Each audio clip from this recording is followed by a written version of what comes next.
자, 수강생 여러분 반갑습니다. 2022학년도 2학기 컴퓨터 프로그래밍 2 10주차 1차 시 준비된 수업을 시작하도록 하겠습니다. 저는 이 강의를 맡고 있는 유용재고요. 저희 정말 오랜만에 이렇게 비대면 동영상으로 뵙게 되었네요. 블랙보드에 공지해드린 대로 이번 주 월요일 그리고 다음 주 수요일 두 번만 비대면 동영상으로 수업을 전환하도록 하겠습니다. 참고해 주시고요. 우리 동영상 몇 번 봤으니까 다 진행 방식은 아시지요? 중간중간 일시정지하셔도 되고 좀 넘기셔도 되고 편하게 수업을 들어주시면 되겠습니다. 이번 주 수요일 전까지만 이 영상을 다 시청하시면 될 것 같아요. 자, 예고해 드린 대로 10주차부터 기말고사 직전까지는 우리가 진짜 뭔가를 해볼 겁니다. 파이썬에서 기초 문법을 갈고 닦았다면 이제 그걸 활용해서 가치를 창출할 시간이라고 할 수가 있겠는데요. 10주차에는 이 판다스를 이용해서 데이터 처리하는 방법 그리고 그 실제에 대해서 학습해 보도록 하겠습니다.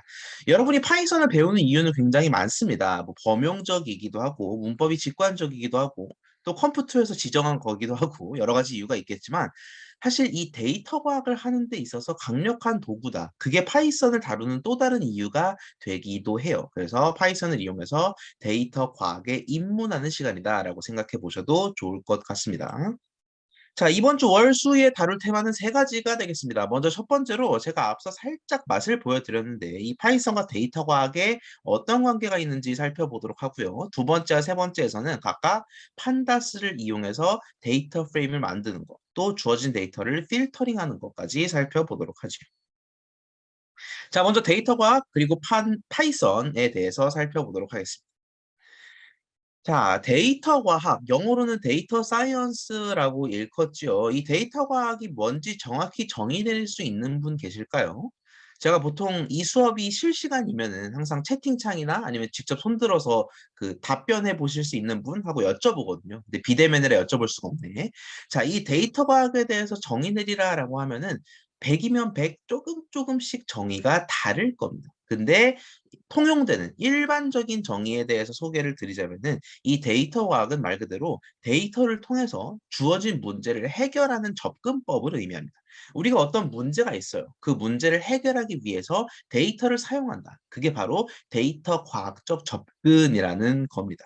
그래서 이 데이터 과학은 굉장히 넓다, 또 간학문적이다라는 특징을 가집니다. 먼저 넓다라는 거는 오른쪽에 두 번째 문단에서 보시다시피 데이터를 단순히 분석하는 게 데이터 과학의 전부가 아니에요. 데이터를 수집하고 처리하고 분석하고 그 결과를 예쁘게 다듬는 시각화까지 모두 포괄하는 게 바로 데이터 사이언스라는 겁니다.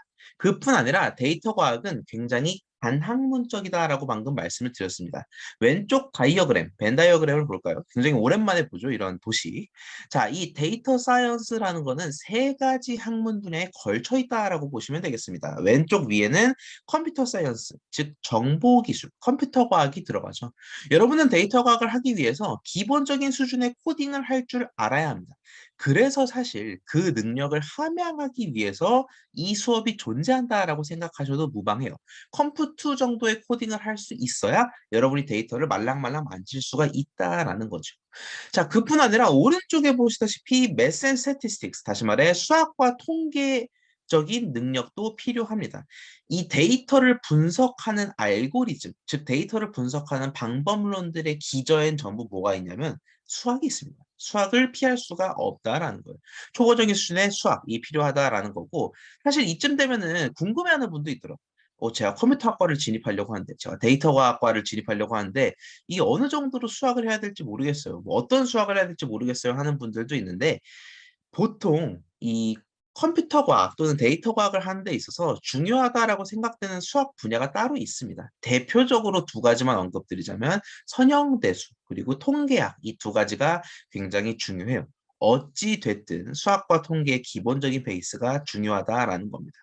세 번째로 이 도메인 또는 비즈니스 지식이 중요합니다. 여기서 얘기하는 도메인은 HTTP 그게 아니고요. 여러분이 갖고 계시는 전공 지식이라고 생각하시면 되겠습니다. 말 그대로 여러분이 데이터 과학 말고 각자 전공하는 분야가 따로 있을 거 아니에요. 데이터 과학 학생분들은 아니겠지만 탁과생분들은 난 정치외교 전공하는데 나는 경영 전공하는데 이렇게 자신의 전공 기반 지식이 있을 겁니다.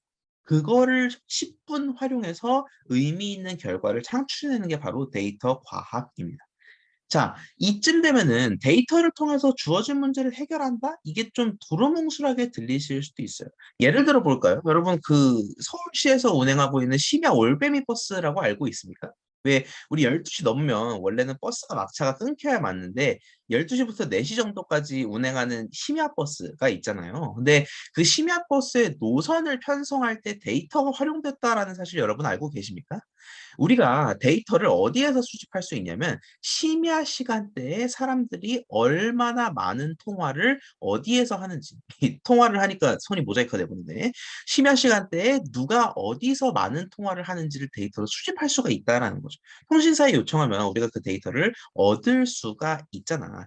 그 데이터를 바탕으로 해서 우리는 뭐를 모색할 수 있냐면 어디에 심야 버스 노선을 배치하는 게 효과적일지 우리가 모색할 수가 있다라는 겁니다. 어, 새벽 1시에 전화 거는 패턴을 보니까 홍대 입구, 건대 입구, 강남 이쪽에 통화가 유달리 많네. 그 뜻은 뭐예요? 그쪽에 택시 수요 혹은 집 가려는 수요가 많다라는 거지.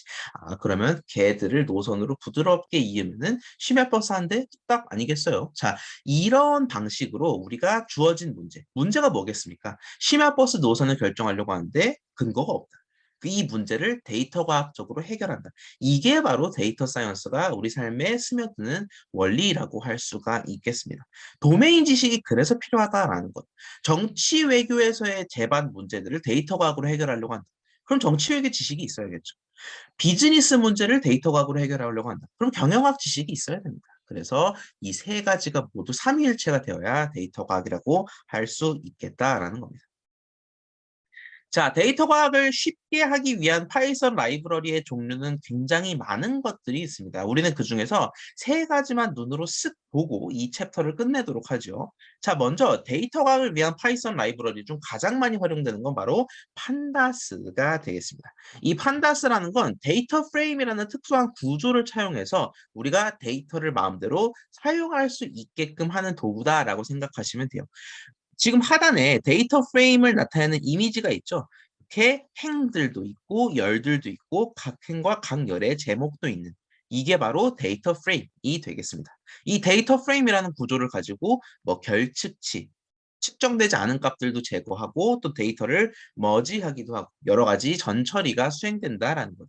전처리라는 거는 깨끗하지 않은 데이터를 깨끗하게 정제하는 거다라고 생각하시면 되겠습니다. 데이터에 구멍이 숭숭 뚫려 있는데, 데이터가 병합이 안 돼 있는데, 이런 것들을 처리하는 게 바로 전처리, 프리프로세싱이 되겠습니다. 자, 판다스 보면 뭐가 떠오르지 않습니까? 행 제목, 열 제목, 행, 열, 이거 가지고 뭐 결측치도 제거하고. 이거 지금부터 뭐라고 생각하시면 되냐면, 파이썬에서 엑셀 쓴다라고 생각하시면 돼요. 여러분, 엑셀을 딱 켜면 뭐가 나옵니까? 행 제목, 1, 2, 3, 4, 5번 행 나오고, 열 제목, A, B, C, D, E 열 나오고 그러잖아요. 그리고 그 드래그를 하면은 선택할 수도 있고 필터 넣을 수도 있고 뭐 합계나 평균을 계산할 수도 있고 그 일을 파이썬에서는 판다스로 한다라고 생각하시면 되겠습니다. 여러분 판다스는 왜 판다스인지 아십니까? 우리 판다스를 개발한 사람이 있을 거 아니에요. 판다스를 개발한 사람이 팬더, 우리 동물 팬더를 굉장히 좋아했다라고 합니다. 그래서 판다스라는 이름을 붙였다라고 해요. 거짓말 같죠? 거짓말입니다. 예, 농담이고요. 여러분 집중 잘하고 있나 테스트하려고 농담한 거예요. 판다스는 판다의 준말입니다. 판은 패널이고요. D는 데이터입니다. 패널 데이터라고 하면 좀 여러분 어디서 많이 들어보셨을 거예요. 왜 그 설문조사나 뭐 어떤 연구, 특히 종단 연구를 할 때 우리가 다수의 대상을 1년의 차례만큼 수집한 데이터를 보통 패널 데이터라고 하거든요. 그 패널 데이터셋을 따서 판다스라는 약자가 붙었다라고 생각하시면 되겠습니다.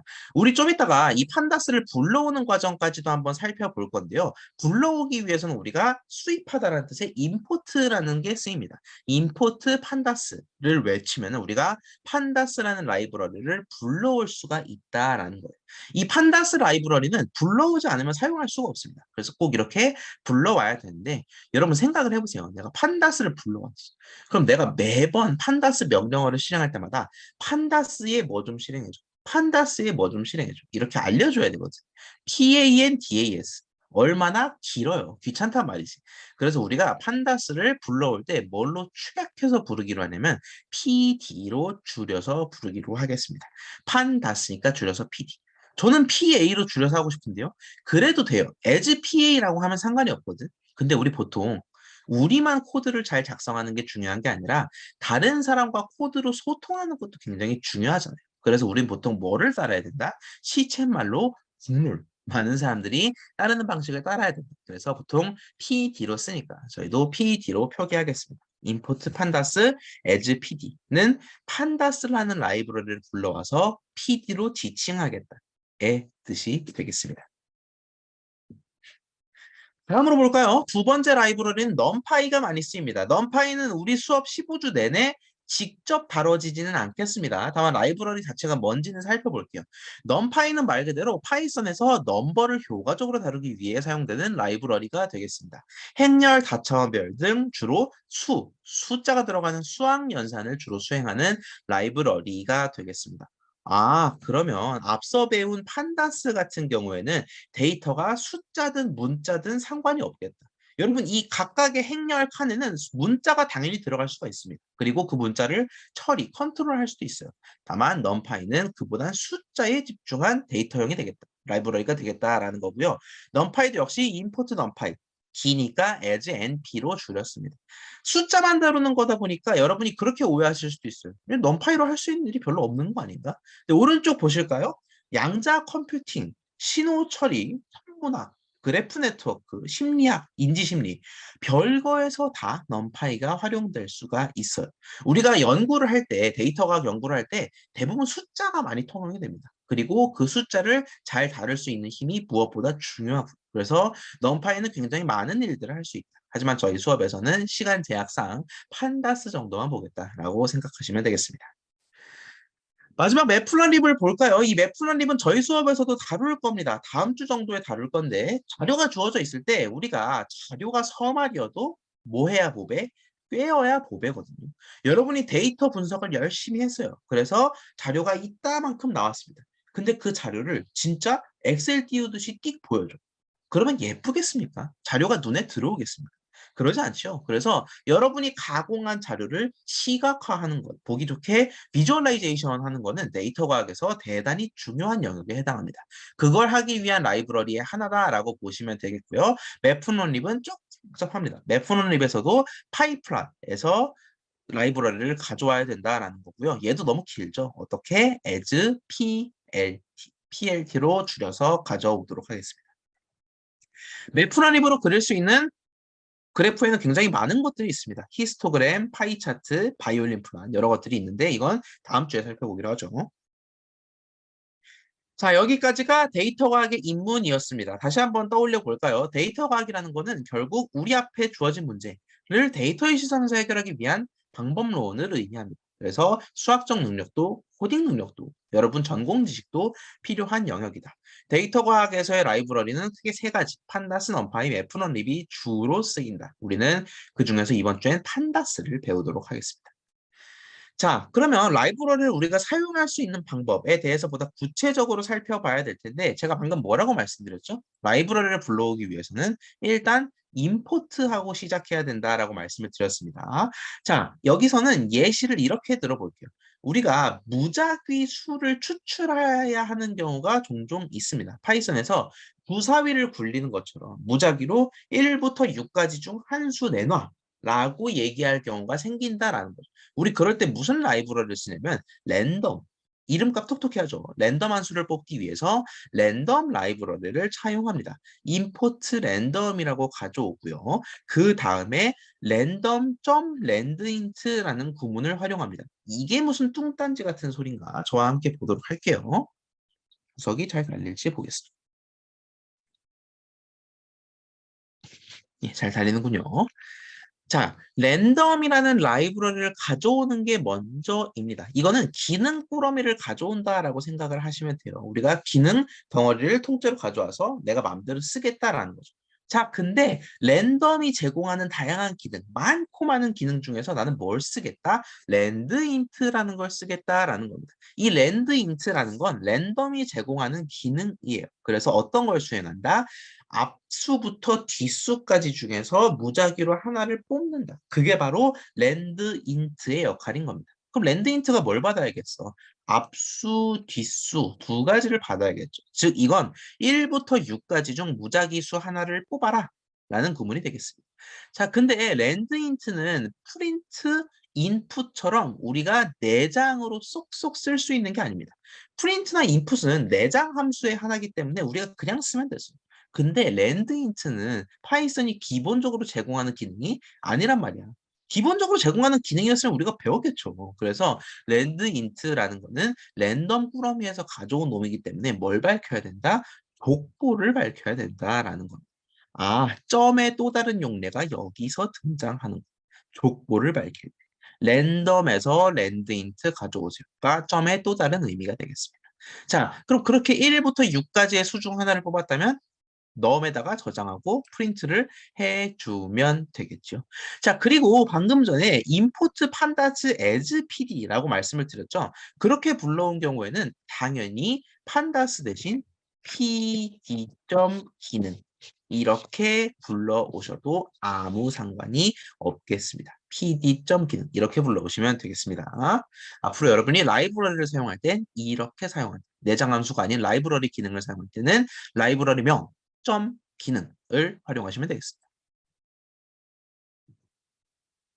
자, 그리고 우리가 데이터 과학에 입문하다 보니까 어떤 일들을 많이 하게 되냐면요. 데이터를 바깥에서 가져온 일들을 굉장히 많이 하게 됩니다. 예를 들어 뭐 산업통상자원부가 공개하고 있는 공공 데이터, 그 데이터를 내가 콜앱에 가져와서 뚝딱뚝딱 만지겠다. 라고 할 때 우리가 일단 파일을 받아야겠죠. 여러분 컴퓨터에다가 파일을 받아야 될 거예요. 그 파일을 받은 상태에서 내가 콜앱에 컴퓨터에 있는 파일을 옮기려고 합니다. 우리 이거 아직 안 해봤거든요.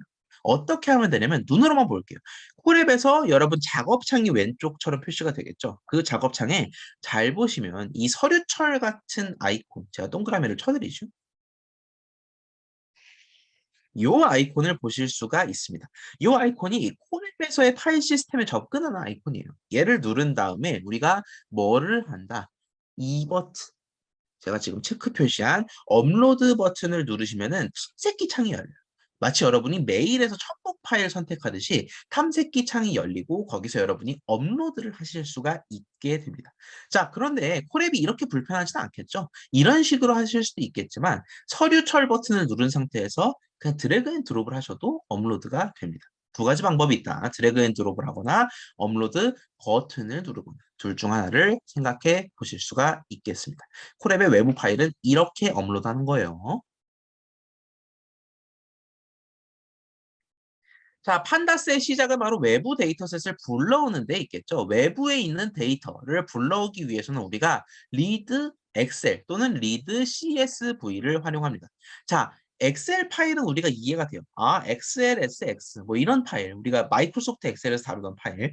근데 CSV라는 파일이 여러분 좀 생소하게 느껴지는 분들도 있을 겁니다. CSV? 뭐 SCV도 아니고 뭐 CSV가 대체 뭔가? 라고 생각을 하실 수도 있겠는데 이 CSV라는 건 한글로 표현하면 쉼표로 구분된 값 파일입니다. 이제 약자를 아실 수가 있을까요? CSV는 콤마 separated value의 줄임말입니다. 즉 우리가 데이터가 이렇게 저장돼 있어요.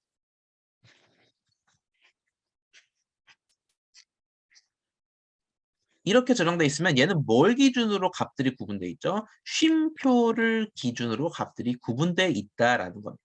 우린 이러한 경우에 쉼표로 구분된 값들이다 라고 하고 이러한 양태로 저장돼 있는 자료를 CSV 파일이다 라고 이야기를 합니다. 그래서 여러분이 엑셀 파일보다는 오히려 CSV 파일을 마주하실 일이 훨씬 더 많아요. 왜?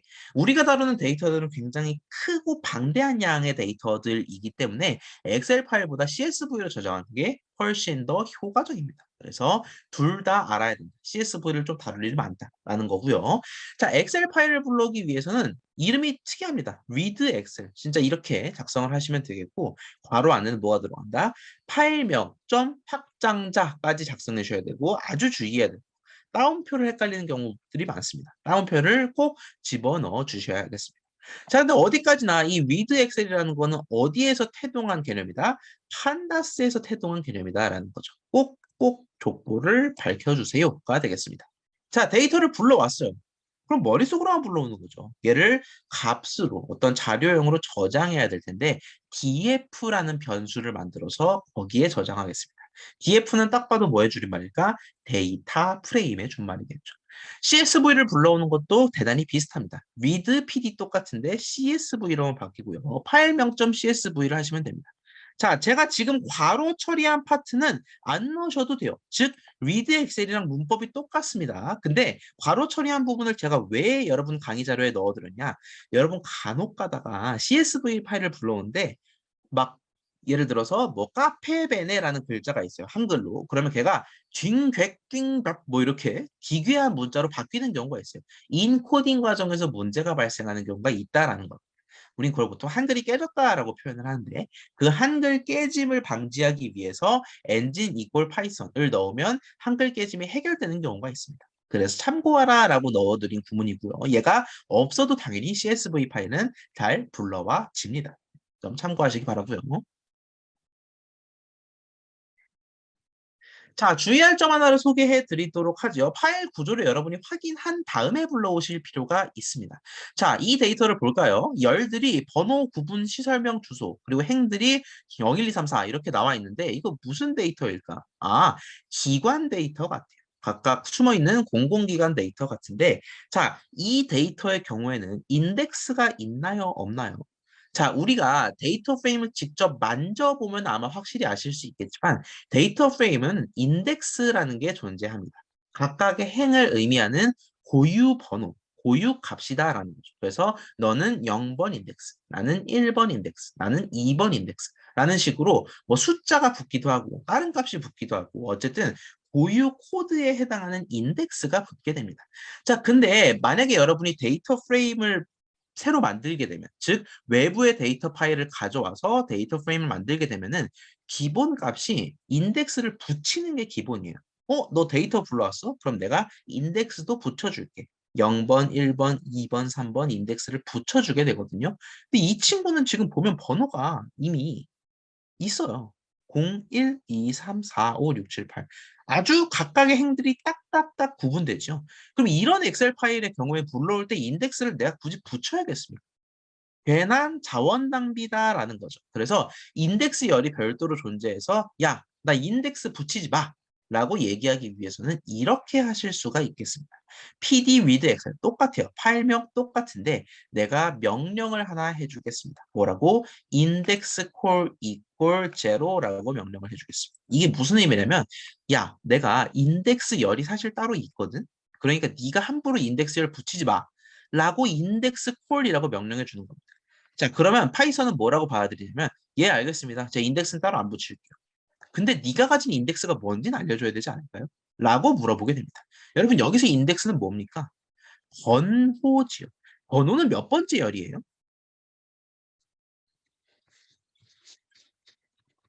자, 우리 항상 파이썬에서 숫자 세기는 0부터 시작한다 있지 않았죠? 번호는 0번째 열입니다. 아하, 인덱스가 0번째 열이니까 얘를 인덱스로 사용해 주세요가 되겠구나라는 게 되겠습니다.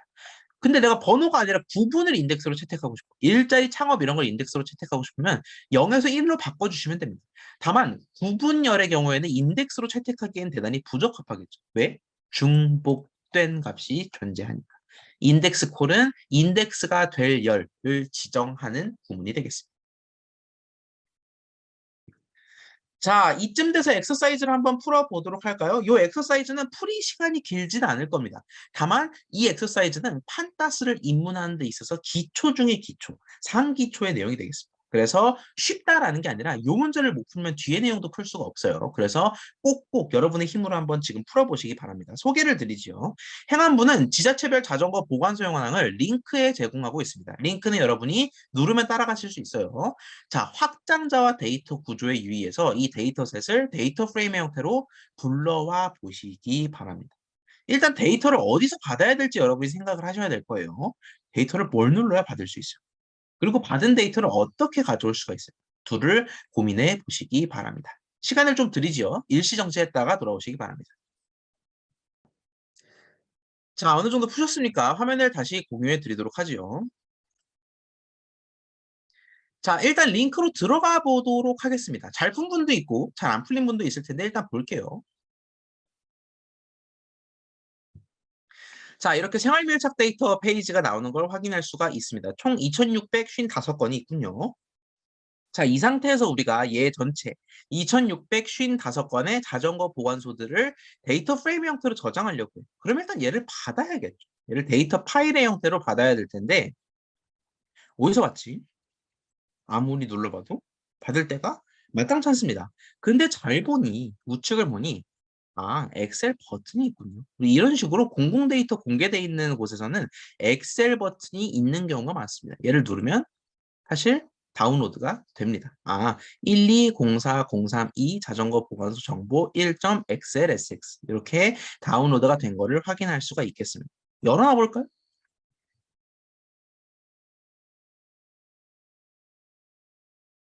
자, 이렇게 데이터가 잘 들어와 있는 걸 확인할 수가 있겠습니다. 뭐가 많이 뜨네요. 네. 자, 이 상태에서 우리가 이 데이터를 콜앱에서 가져와야 할 텐데, 얘를 그대로 파일명을 채택하면, 즉, 1204032 자전거 보관소 정보를 채택하면 우리가 가져올 때도 어떻게 해야 되겠습니까? pd.read 엑셀 120403 자전거 보관소 길잖아요. 그래서 좀 깔끔하게 메모새를 다듬고 가자고. 파일명을 어떻게 바꿀까? 바이크 인포라고 할까요? 그럼 좀 더 편해지니까. 불러오기가 편해지니까 바이크 인포라고 바꿔주도록 하겠습니다. 자, 그 상태에서 얘를 불러오기 위해서는 우리가 뭐를 해야 됐더라? 이 버튼, 서류철 버튼 눌러서 파일 탐색기를 열어야겠더라라는 겁니다. 자, 런타임에 연결하는 중이라고 하네요. 기다려 보도록 하겠습니다.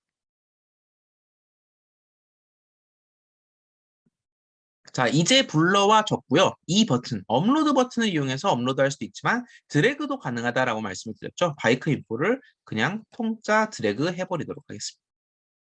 그럼 밑에 로딩 칸이 돌아가면서 바이크 인포가 들어가게 되겠고요. 여러분 약간 사소한 꿀팁 하나 말씀을 드릴까요? 이 바이크 인포.xls가 파일로 들어갔습니다. 잘 들어갔는지 확인하고 싶죠? 그러면 우리가 이 새 버튼, 3점 버튼을 눌러서 다운로드 할 수도 있거든요.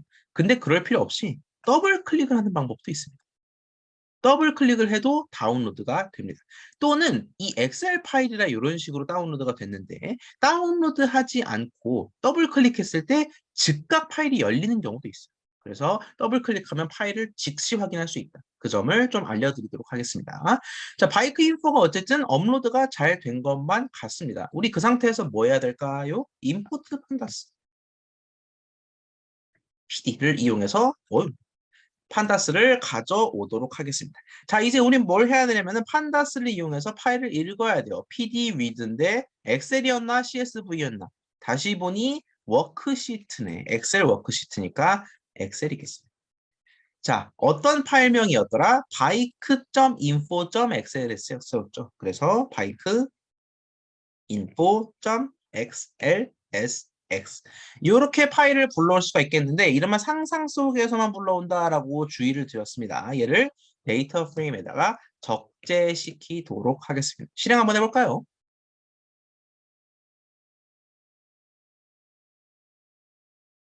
자, 경고 메시지가 뜨는데 이건 어디까지나 워닝입니다. 그러니까 프로그램의 실행을 멈추는 게 아니라 경고 메시지이기 때문에 메시지 내용을 확인하시고 실제로는 무시하셔도 괜찮겠습니다. 자, 데이터 프레임을 가져왔습니다. DF를 가지고 왔는데 잘 가져왔는지 우리가 알 길이 없죠. 우리 그럴 때 항상 어떻게? 프린트 DF. 이렇게 결과까지 봤죠.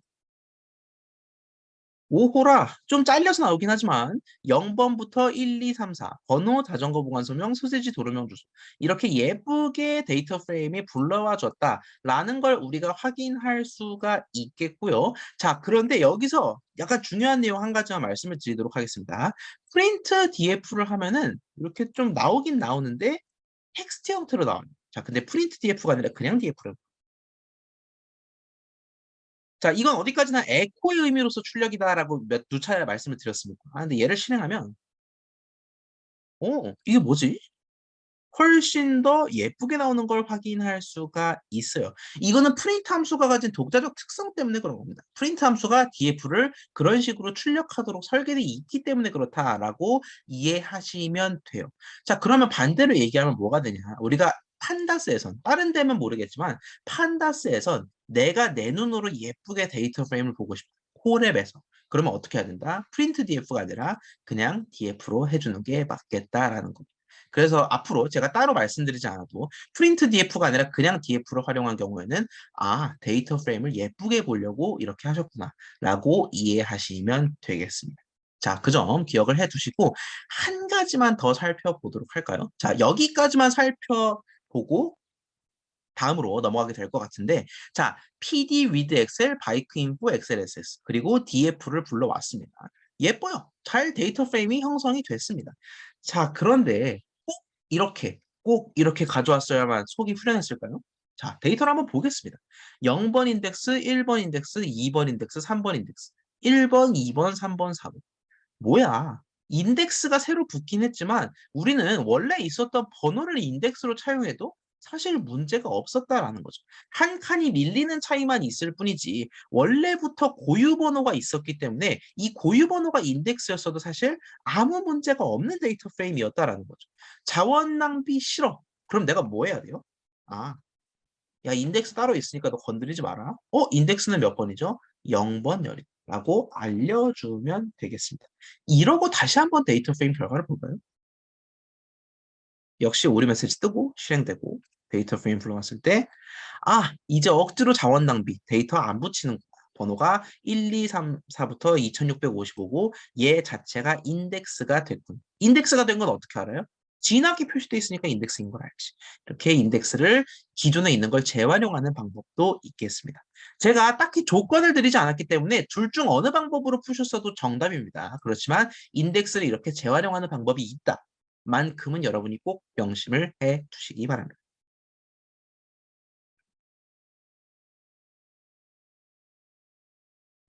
자, 다음으로 갈까요? 자, 우리가 외부 데이터셋으로부터 이렇게 데이터 프레임을 꺼내오는 방법도 존재합니다. 그런데 우리가 그러지 말고 직접 데이터 프레임을 만들고 싶은 경우도 있다라는 거예요. 우리가 신토부리, DIY로 직접 우리 손으로 데이터 프레임을 만들고 싶은 경우도 있습니다.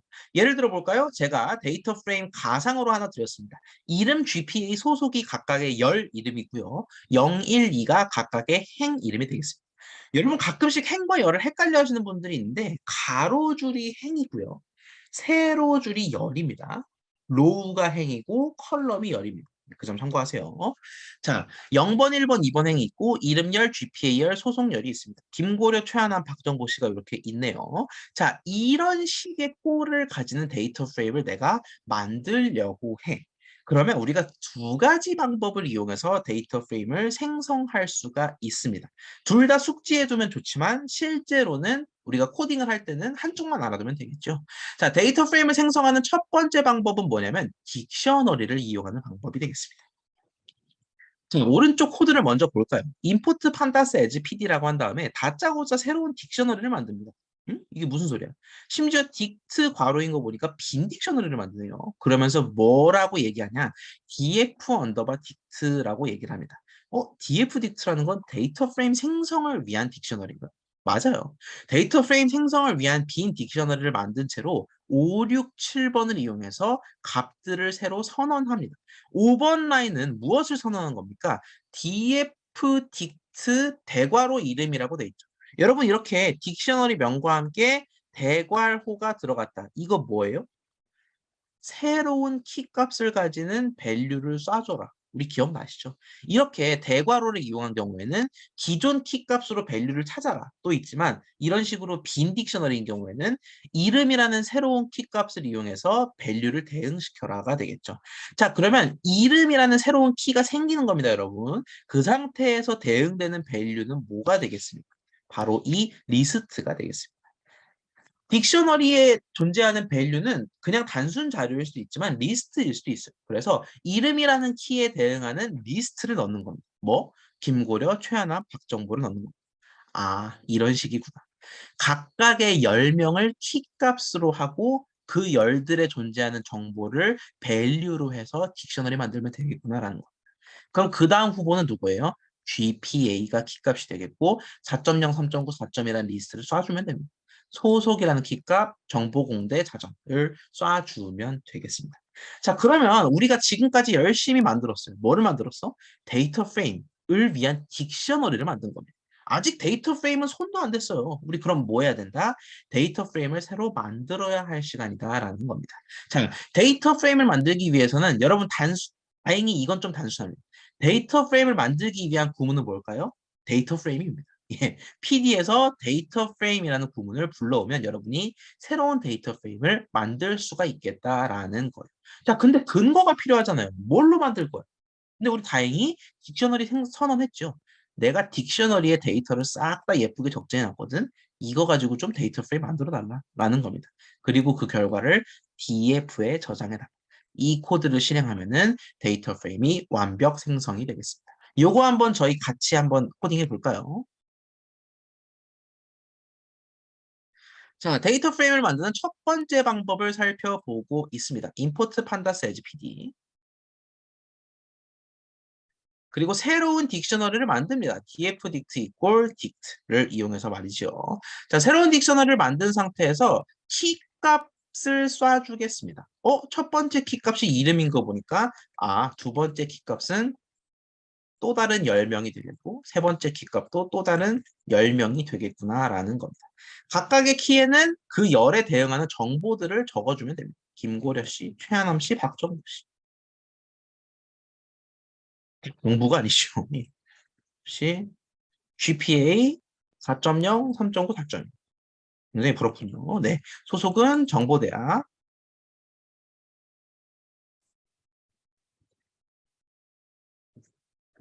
공과대학, 세종어. 자, 이렇게 만들면 어디까지나 딕셔너리만 예쁘게 만든 거고 데이터 프레임은 안 만든 상태입니다. 새로운 데이터 프레임 갖다 주쇼. 데이터 프레임 딕셔너리를 기반으로 해서 말이지. DF를 한번 출력해 보도록 하겠습니다. 오호라, 진짜 원하는 대로 예쁘게 나왔네. 이름 GPA 소속 012 그리고 각 정보들이 나타난 걸 확인할 수가 있겠습니다. 이게 첫 번째 방법. 근데 난 싫어. 딕셔너리 너무 어렵고 이렇게 만들기 싫다. 그러면 두 번째 방법을 채택할 수가 있겠습니다. 어떤 방법? 딕셔너리 말고 리스트를 한번 그 생각을 해보세요. 리스트를 이용해서 데이터 프레임을 만들 수가 있다라는 겁니다. 자, 논법은 비슷합니다. 판다스 as PD 한 다음에 데이터 프레임 형성을 위한 리스트를 또 비워놔요. 빈 리스트로 만들도록 하겠습니다. 자, 그러면 그 리스트에 자꾸 정보를 추가하는 겁니다. 어떤 정보를 추가하냐면 행정보 중요합니다. 리스트를 이용해서 데이터 프레임을 만들기 위해서는 빈 리스트인 상태에서 행정보를 계속 집어넣으시면 돼요. 행정보가 뭐야? 0번 행에는 김고려 4.0 정보대가 있잖아. 그러면 김고려 4.0 정보대를 하나의 리스트로 묶어서 행정보 전체를 쏴주면 되겠습니다. 그럼 리스트 안에 리스트가 들어가는 건데요. 우리 이거 네스티드 리스트라고 가능하다 배운 적 있죠? 자, 비어있는 리스트에 첫 번째 행정보 쏴주고 두 번째 행정보 쏴주고 이걸 반복하면 된다라는 겁니다. 올커니. 자, 근데 여러분 5, 6, 7번 라인 집중해서 보세요. 여기 5번, 6번, 7번 라인을 통해서 우리가 확실히 넣을 수 있는 정보는 뭐냐면 이것들은 넣을 수 있어. 이 9개의 정보는 완벽히 넣을 수 있고 0번, 1번, 2번 행이라는 것도 완벽히 넣을 수 있습니다. 여러분 근데 김고려, 최하남, 박정보가 이름열이다라는 정보 어디 있어요? 없죠. 얘가 이름이다라는 거 컴퓨터랑 알 길이 없어요. 4.0, 3.9, 4.2가 GPA열이다라는 거를 알 길이 없다라는 겁니다. 그러면 어떻게 해줘야 된다? 리스트로 만들 때는 이렇게 행정보를 여러 차례 넣어주면 된다. 다 좋은데 이러면 열 이름이 뭔지 파이썬이 알 길이 없다라는 거예요. 그래서 내가 열을 지금부터 너한테 알려줄게. 열 이름은 이름 GPA 소속이야. 라고 알려주는 과정이 별도로 필요하다라는 겁니다. 다른 건 문법적으로 똑같습니다. PD 데이터 프레임 똑같고요. 리스트를 이용해서 만든다 똑같고요. 근데 내가 열 이름, 너 모르지? 내가 알려주도록 하지. 이름, GPA 소속. 이렇게 열 이름을 알려주는 과정이 필요하겠습니다. 이 코드도 한번 직접 작성해 볼게요.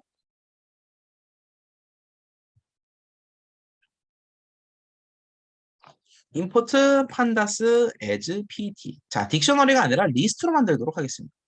리스트 또는 리스트 괄호괄호를 넣어도 되겠죠. 자, 이 리스트에 이제 눈치 보지 말고 행정보를 자신 있게 팍팍 넣어달라라는 겁니다. 김고려 4.0 정보대가 한행입니다. 라고 알려주는 거고요.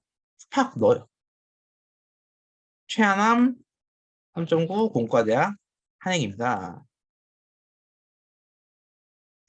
정보 4.2 자유전공 한행입니다.